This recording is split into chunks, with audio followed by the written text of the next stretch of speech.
Savoir poser ses limites et savoir dire non quand on est hypersensible. Pour nous parler de ce sujet, j'ai le grand plaisir d'accueillir Géraldine Prévost-Gigant. Bonjour Géraldine. Bonjour Maude. Géraldine, tu es psychopraticienne, conférencière depuis près de 30 ans et autrice de 18 ouvrages de référence en développement personnel et en psychologie. Je vous souhaite la bienvenue. Je suis Mode Existence. Et Existence est une entreprise familiale et solidaire qui, depuis 1986, offre des espaces pour se poser, respirer, ressentir, se transformer au cœur de stages d'épanouissement personnel et de bien-être. Des stages qui sont portés et animés par des intervenants profondément engagés. À Existence, on vient se ressourcer, créer du lien et vivre des expériences transformatrice. Aujourd'hui, Géraldine va nous parler de ce sujet vraiment essentiel quand on est hypersensible. Savoir poser ses limites et savoir dire non quand on est hypersensible. Géraldine, comment on fait ça?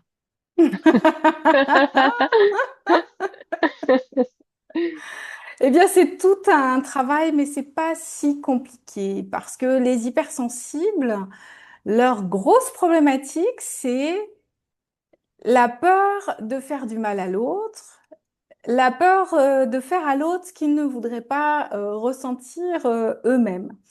Et dans des situations de tension, de friction, de malaise, voire de conflit, d'abus, bah, ils sont face à des situations où ils vont être obligés de poser leurs limites et de dire non. Et ce qui les immobilise, ce qui les fige, c'est l'idée de faire subir à l'autre une quelconque violence, agressivité qui viendrait blesser l'autre. Et donc, en fait, l'hypersensible va projeter sa propre sensibilité sur l'autre. Or, l'autre ne ressent pas forcément de la même façon que nous, et l'autre ne vivra pas forcément les choses de la même façon que nous. Ça, c'est une première chose. L'autre chose qui explique la situation, c'est que les hypersensibles veulent toujours être,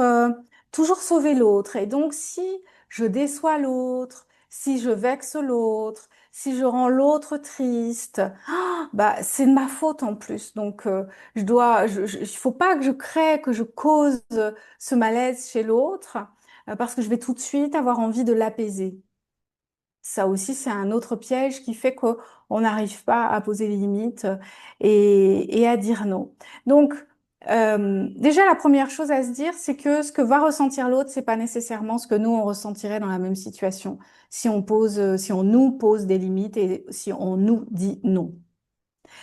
Deuxième chose, si l'autre est vexé, triste, quelle que soit l'émotion que l'autre pourrait éventuellement ressentir, éventuellement, eh bien, ce n'est pas à nous d'empêcher ces ressentis chez l'autre.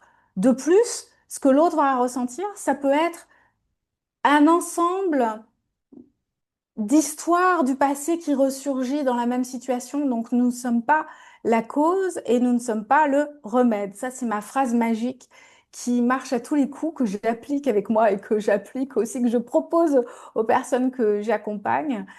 Très souvent, nous ne sommes pas la cause et donc nous ne sommes pas le remède. Donc, nous n'avons pas à sauver systématiquement l'autre de ce qu'il va ressentir.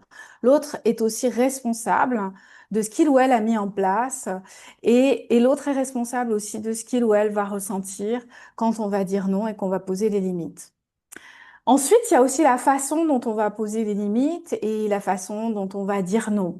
Si, comme bien des hypersensibles, on retient les chevaux pendant longtemps et que soudain on lâche les chevaux et qu'en plus on y va à fond les ballons parce qu'on a tellement peur que du coup on en met 3 tonnes, eh bien là ça va être violent pour l'autre et forcément ça va créer un clash. Donc il y a l'art et la manière de poser ses limites et de dire non.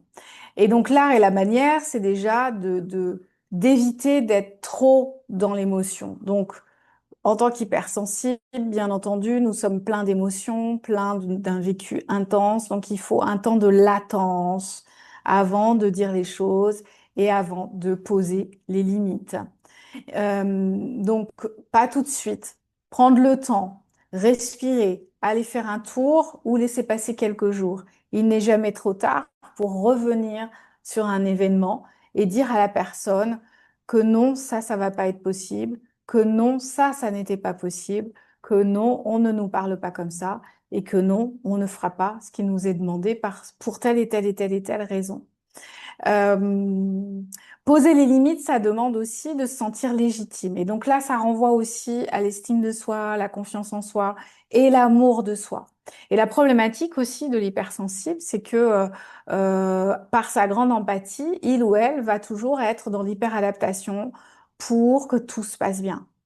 Or, quand on est contraint, parce que la situation nous y pousse, de dire non ou de poser une limite, eh bien, on va pas pouvoir être dans cette dynamique que tout se passe bien, parce que peut-être que la personne en face ne va pas apprécier qu'on dise non. Mais très souvent, ce qu'il faut savoir, c'est que si on assume notre non, si on se sent légitime de dire non ou de poser des limites, parce qu'on a besoin d'être respecté dans ceci, parce que ça respecte pas notre rythme, ça respecte pas nos valeurs, parce que ça respecte pas juste le timing, que peut-être c'est non maintenant et que ce sera oui plus tard. Si on se sent aligné avec ça, si on se sent légitime avec cette prise de position, eh bien du coup, on va être plus doux et aussi plus diplomate dans la manière de le dire. Euh, et puis, de pas oublier aussi d'arrêter de tout le temps se mettre à la place de l'autre. Donc ça, c'est le revers de médaille de notre côté empathique. C'est-à-dire que d'être hypersensible, ça nous permet d'être les champions du monde de l'empathie, normalement. Voilà, d'être empathique, donc de comprendre l'autre, etc. Mais pour pouvoir dire non et poser des limites, il y a un moment donné où on va être obligé de réguler notre empathie et puis, si on est dans une hyper empathie, on va être donc du coup dans une hyper adaptabilité jusqu'à s'oublier soi-même. Et ça, c'est pas OK. C'est pas OK parce que c'est pas s'aimer, c'est pas bien se traiter. Donc, se reconnaître soi, s'honorer soi, bien se traiter, c'est aussi dire aux autres où se trouvent les limites. Mais pour ça, il faut aussi connaître nos propres limites. Et ce que je conseille toujours, et c'est ce que les personnes qui nous écoutent là maintenant peuvent faire tout de suite maintenant, vous prenez une feuille de papier, vous séparez cette feuille de papier d'un trait. D'un côté, vous notez en haut de la colonne à quoi je dis oui, et de l'autre côté, à quoi je dis non.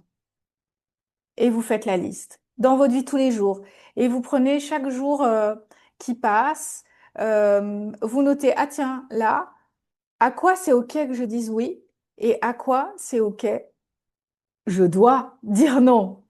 Par respect pour moi, par hygiène de vie, par hygiène relationnelle, pour désactiver les relations toxiques, à quoi je dois dire non. Et donc, c'est un travail qui est super simple et en même temps pas si simple, parce que ça nous oblige à vraiment clarifier les choses, c'est-à-dire de quoi j'ai besoin pour mon équilibre, pour établir des relations saines, pour prendre soin de moi, pour m'aimer, pour parfaire mon estime de moi. Et en même temps, euh, ceci, ça va permettre d'équilibrer les relations. Ça, c'est important de le noter. C'est-à-dire que si je suis en accord avec moi, si je sais à quoi je dis oui, si je sais à quoi je dis non, toutes les choses à quoi je dis oui et toutes les choses à quoi je dis non, eh bien, je vais être beaucoup plus claire dans mes relations avec les autres et ça va être super confortable pour eux. Parce que rien de pire que pour les autres que d'envoyer des messages flous. Et en fait, c'est ça notre problème en tant qu'hypersensible. C'est que très souvent, on n'ose pas déplaire, on n'ose pas être un peu cash. Et du coup, notre message, il est flou et ça crée un inconfort dans la relation, voire même, si on pousse le bouchon un peu plus loin, ça peut rendre une relation toxique. Alors, une petite toxicité, mais quand même, quand les choses sont pas claires, quand on oblige les autres à deviner, on les met dans un inconfort et nous, en plus, on se planque derrière des trucs et c'est pas bon pour nous aussi. Donc, être clair dans qu'est-ce que j'accepte, qu'est-ce que je refuse, qu'est-ce qui est OK pour moi, qu'est-ce qui ne l'est pas, et d'oser le signifier aux autres, ça permet de mettre en place des relations saines, des relations où on a sa place, où l'autre a sa place, où l'autre sait jusqu'où il peut aller et jusqu'où il ne peut pas aller. Et parfois, les gens ont besoin de savoir en fait qu'est-ce qui est OK, qu'est-ce qui est pas OK. Et pour ça, nous, on a besoin déjà avec nous-mêmes de savoir où se trouvent les limites. Hmm. Et de savoir poser les limites et de savoir dire non, ça permet aussi d'assainir nos relations tout autour de nous, de les apaiser et de les fluidifier et de permettre aux énergies aussi émotionnelles, psychiques, de pouvoir circuler harmonieusement. Je reviens sur le petit exercice pratique que tu proposes. Ça sous-entend que dans la colonne, par exemple, euh, à quoi je dis oui, si on se pose avec une situation concrète, et vraiment, si on fait ce travail d'introspection, on peut sentir que finalement, c'est un oui qui a été posé trop vite et que cette situation, on va dire, que je viens d'écrire, ce serait bon qu'elle bascule dans la colonne du non. C'est ça, hein. Absolument, Finalement, absolument. c'est beaucoup plus juste. Donc ça demande aussi un temps oui, de sentir vraiment dans mon cœur, qu'est-ce que mon cœur, il me dit, en fait. Parce que j'ai tendance à dire oui, alors que, bon, finalement, ça se sert et ça passerait dans la colonne du non. Et c'est là aussi Absolument. cette connaissance de Absolument. soi. Hmm. Tout à fait, merci Maud de le souligner parce qu'en effet, ça pourrait, ça nous paraît, enfin en tout cas moi quand je le dis, ça me paraît évident, mais c'est important de le souligner pour les personnes qui sont pas habituées avec ce type d'écoute de soi. C'est qu'en effet, d'oser vraiment écouter ce que l'on veut profondément. Et par exemple, il y a une copine qui nous invite à aller prendre un verre au ciné ou ici ou là, et on a envie de rester à la maison. Parce qu'on est fatigué, parce qu'on a eu une semaine de dingue. On adore cette copine et on a peur de la décevoir. Et donc, on a dit oui, alors qu'en fait, on a envie de dire non. Des choses aussi simples que ça. Et d'assumer le non, de comprendre qu'elle pourra comprendre si on lui explique, par exemple, qu'on a eu une semaine éreintante, qu'on a dit oui parce que l'idée, ça nous plaisait vachement d'aller au cinéma ou prendre un verre avec elle, mais que honnêtement, si on s'écoute vraiment, on écoute notre corps, on est out et on a besoin de recharger nos batteries. Si on lui dit, si c'est une copine attentionnée, elle nous dira mais oui, puis d'ailleurs elle l'a vécu aussi certainement, parce qu'en général les sensibles rejoignent les sensibles. Et ça peut être pour des choses un petit peu plus complexes, en effet. Toutes les fois où il y a le oui de surface et puis il y a quelle réponse à l'intérieur. Et ça peut être inversement aussi. Je dis non à un truc par défense, mais au fond, peut-être que j'en ai envie. Ça peut être aussi l'inverse. Hmm. Donc, ça, cet exercice, il est passionnant parce qu'on voit nos réactions, nos réactions, nos réflexes et notre besoin fondamental. Et donc, de pouvoir faire la différence et d'oser assumer ce que nous dit notre cœur et donc notre être profond, ça peut aussi nous permettre d'être beaucoup plus en accord avec nous-mêmes et d'être vrai. Parce que notre oui, alors qu'on pensait non, ne permet pas à l'autre de vraiment rencontrer qui nous sommes, mais juste une image de nous. Mais ça, très souvent, en tant qu'hypersensible, on va se protéger avec l'image lisse. Mais c'est dommage parce que les autres ne nous rencontrent pas vraiment et du coup, c'est tellement agréable hein, d'être vu aussi, autant que de voir l'autre. Et donc, d'aller à l'origine de ce que l'on veut, de ce que l'on veut pas, de ce qui nous correspond, de ce qui nous correspond pas, et donc oser montrer au monde qui nous sommes véritablement, profondément, dans toute notre beauté, nos aspérités, notre lumière et nos ombres, c'est nous montrer en tant qu'être humain, et c'est donner la chance aux autres de nous découvrir, et c'est nous donner aussi la chance de pouvoir être dans des partages authentiques et profondément enrichissants.